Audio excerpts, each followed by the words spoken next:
আজকে আমাদের মে দিবস, শ্রমিক দিবসকে সামনে রেখে সারা Bangla Trinamool state worker union এবং আমাদের মেদিনীপুর শহর ই রিক্সা অপারেটর ইউনিয়নের যৌথভাবে আমরা একটা রক্তদান শিবির, স্বেচ্ছা রক্তদান শিবির একটা আয়োজন করেছি।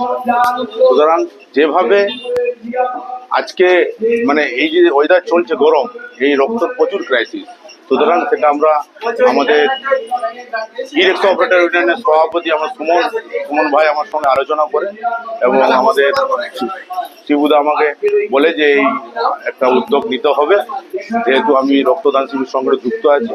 সুতরাং এই কারণে মানুষের সেবার জন্য আপনারা মেদিনীপুর মানুষকে এবং মানুষকে জানিয়ে দিতে পারি, তাই আপনার মাধ্যমে জানাতে চাইছি যে আমরা প্রত্যেকটা সমাজসেবী কাজের সঙ্গে আমরা যুক্ত আছি, থাকবো, আগামীও থাকবো।